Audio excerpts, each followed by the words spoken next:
जय हिंद।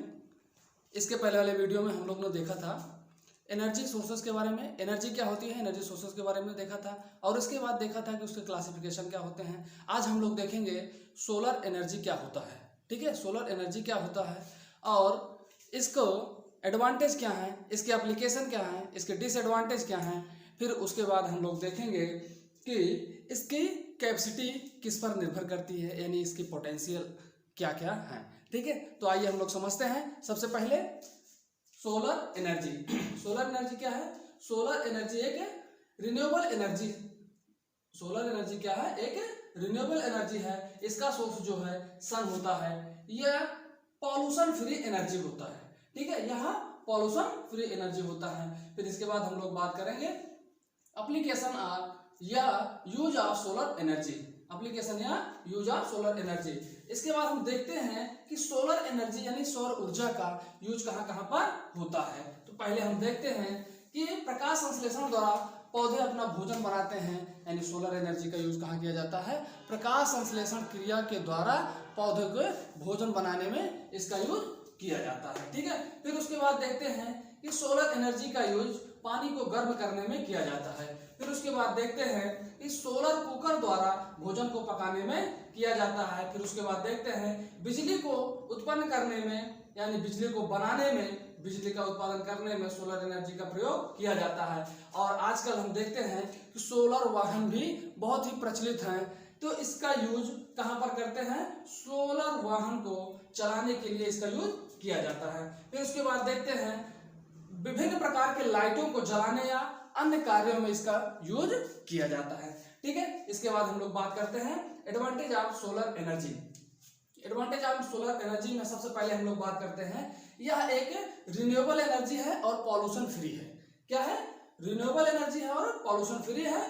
अब इसके बाद हम बात करते हैं दूसरा इसका एडवांटेज ये होता है, इसके आधार पर यानी इस एनर्जी को यूज करके हम लोग क्या करते हैं? इलेक्ट्रिसिटी बिल को क्या करते हैं? रिड्यूस करते हैं इलेक्ट्रिसिटी बिल को। ठीक है, इसके बाद अगला देखते हैं, अगला एडवांटेज क्या है? Less number of no maintenance. इसमें बहुत कम मात्रा में मेंटेनेंस की जरूरत होती है। फिर उसके बाद बात करते हैं more solar energy in summer. Summer यानी गर्मी के महीनों में, गर्मी के दिनों में क्या होता है? अधिक से अधिक सोलर एनर्जी को हम लोग क्या करते हैं? इकट्ठा करते हैं। और इसके बाद हम देखते हैं विभिन्न ड्राइव्स में इसका एप्लीकेशन यानी इसका यूज किया जाता है। विभिन्न प्रकार के वाहनों में यूज किया जाता है जो सोलर द्वारा चलते हैं, सोलर एनर्जी द्वारा चलते हैं। ठीक है, और उसको हम इस एनर्जी को डीसी के रूप में स्टोर कर सकते हैं। इस एनर्जी को हम लोग क्या करते हैं? डीसी के रूप में स्टोर कर सकते हैं। और उसके बाद देखते हैं इसकी जो रनिंग कास्ट आती है, रनिंग कास्ट बहुत ही लो होती है।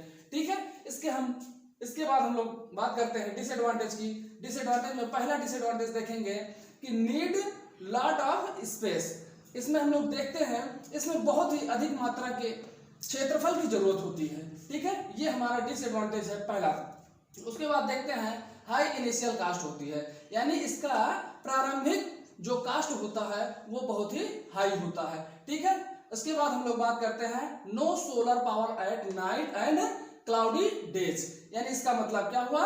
रात्रि के समय में या क्लाउडी दिनों में, यानी जब बादल छाए हुए होते हैं तो उस कंडीशन में यहाँ पावर बहुत कम होते हैं, इसमें पावर नहीं होते हैं। ठीक है, उसके बाद दूसरे के बाद अगला देखते हैं हम लोग less solar energy in winter. यानी विंटर यानी सर्दियों के दिनों में यह सोलर एनर्जी बहुत कम मात्रा में जनरेट कराता है, यानी नहीं मिल पाता है। ठीक है, इसके बाद हम लोग देखते हैं कि इसके आधार पर हम लोग डीसी क्या करते हैं? डीसी पावर को जनरेट करते हैं और डीसी इक्विपमेंट क्या होते हैं? बहुत ही महंगे होते हैं। ठीक है, थोड़ा सा एसी की अपेक्षा क्या होते हैं? महंगे होते हैं। ये अगला इसका डिसएडवांटेज है। इसके बाद देखते हैं इस एनर्जी को हम लोग बैटरी में स्टोर करते हैं, लेकिन बैटरी भी हमारी क्या होते हैं? एक्सपेंसिव होती है, यानी कॉस्टली होती है। ठीक है, ये टोटल हमारे 3 4 5 जो भी है इसके डिसएडवांटेज मिलते हैं। इसके बाद हम लोग बात करते हैं पोटेंशियल ऑफ सोलर एनर्जी। इसका मतलब क्या हुआ? सोलर एनर्जी की क्षमता।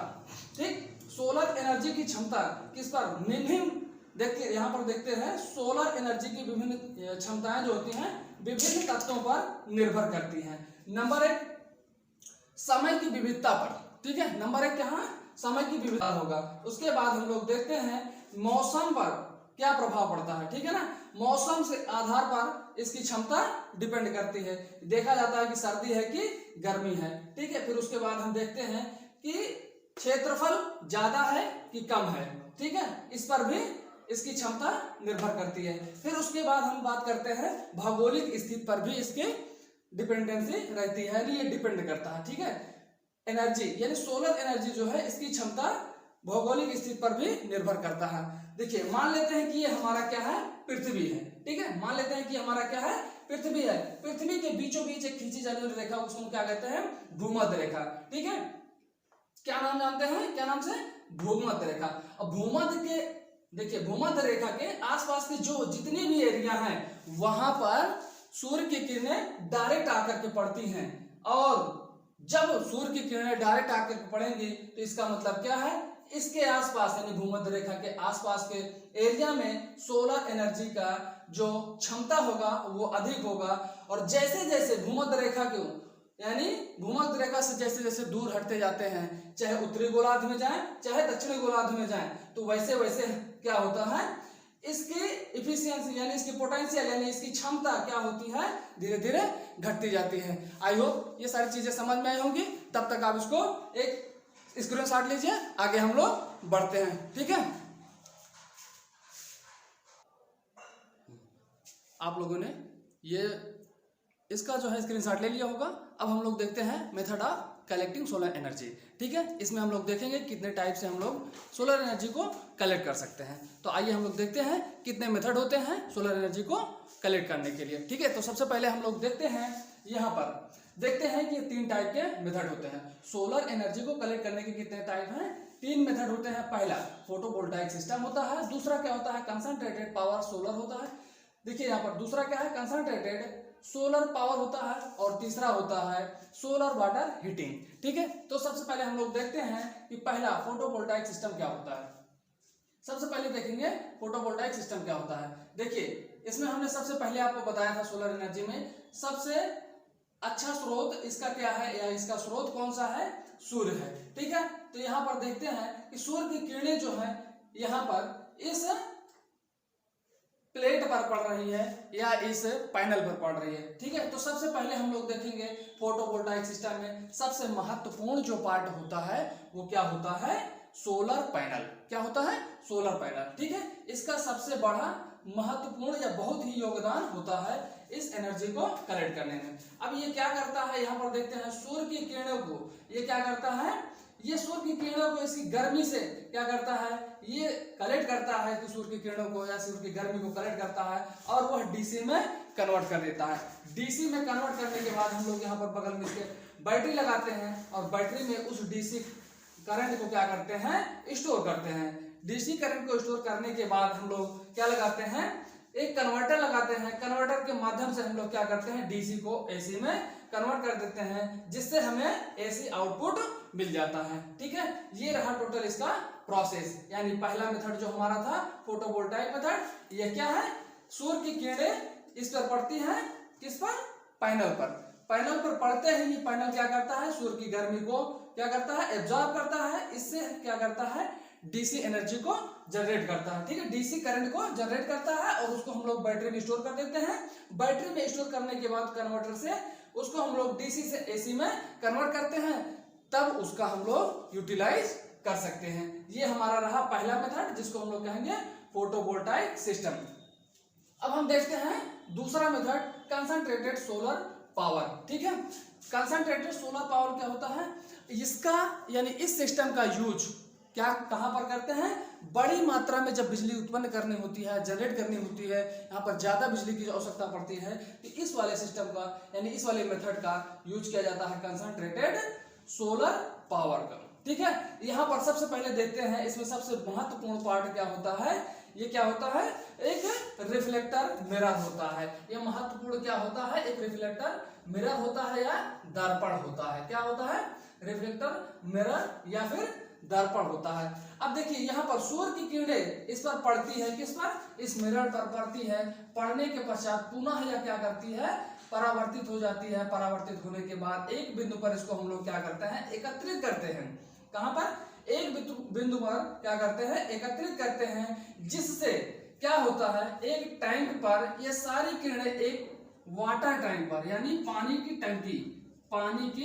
टंकी पर कंसंट्रेटेड करवाते हैं। क्या करवाते हैं? पानी की टंकी पर इस प्रकाश की किरणों को क्या करते हैं, एकत्र करवाते हैं, जिससे हम लोग क्या करते हैं, पानी को गर्म करते हैं। गर्म हो जाता है, ठीक है, पानी गर्म हो जाता है। गर्म होने के बाद इस टंकी से वाष्प बनना स्टार्ट हो जाता है, यानी पानी क्या हो गया, पानी वाष्प में बनना स्टार्ट हो गया। तब हम लोग क्या करते हैं, उस वाष्प को सीधे हम लोग डायरेक्ट यहाँ पर कनेक्ट करवा देते हैं टरबाइन में। ठीक है, यहां से हम लोग टरबाइन में कनेक्ट वाष्प यहाँ पानी की टंकी से इस पानी से वाष्प बनना स्टार्ट हुआ, और यहाँ पर देखते हैं इस पानी को हम लोग, पानी से जो वाष्प बना है उस वाष्प को हम लोग डायरेक्ट इसमें कनेक्ट करवाते हैं टरबाइन में। टरबाइन का काम क्या होता है, स्टीम एनर्जी को मैकेनिकल एनर्जी में कन्वर्ट करवाना। इसका काम क्या होता है, टरबाइन का काम क्या होता है, स्टीम एनर्जी को टरबाइन यानी मैकेनिकल एनर्जी में कन्वर्ट करवाना।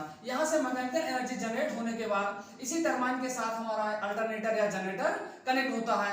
अल्टरनेटर या जनरेटर क्या करता है, जब इसको मैकेनिकल एनर्जी मिलता है तो यह अल्टरनेटर या जनरेटर क्या करता है, एसी करंट देना शुरू कर देता है। तब हमें यहाँ पर एसी करंट मिल जाता है। ठीक है, फिर उसके बाद हम लोग देखते हैं इस वाष्प के साथ कुछ ना कुछ मात्रा में पानी आया होगा।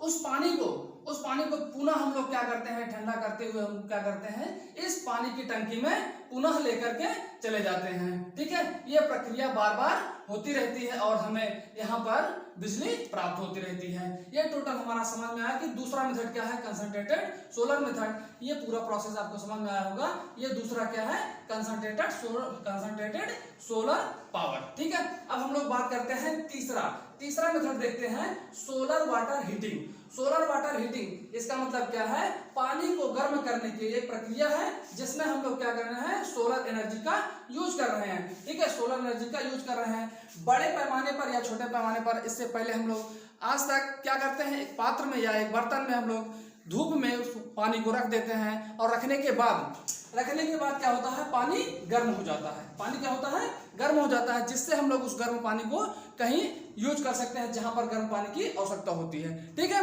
ये तो पुराना मेथड रहा, लेकिन अब नया मेथड एक चला है। इस नए मेथड के आधार पर हम लोग देखते हैं एक इंस्ट्रूमेंट बनाया गया है जिसको हम लोग कहते हैं क्या, सोलर टेम्परेचर ट्रांसफार्मर। ठीक है, ये नया इंस्ट्रूमेंट बना है, ये नई तकनीकी है सोलर ट्रांसफार्मर। देखिए, सोलर टेम्परेचर ट्रांसफार्मर के द्वारा क्या किया जाता है, सभी सोलर एनर्जी को एकत्रित किया जाता है, और उससे क्या होता है, उसके किसी भी पात्र में क्या करते हैं, पानी को गर्म कर सकते हैं। इससे हम लोग पाइपलाइन भी दे सकते हैं, घरों घरों में गर्म पानी पहुंचा सकते हैं। ठीक है, ये रहा हमारा आधुनिक मेथड। ठीक है, आई होप ये सारी चीजें आपको समझ में आई होंगी। ठीक है, ये सारी चीजें अगर आपको समझ में आई हैं, ठीक है, अब हम लोग मिलते हैं अगले नेक्स्ट वीडियो में। तब तक के लिए जय हिंद।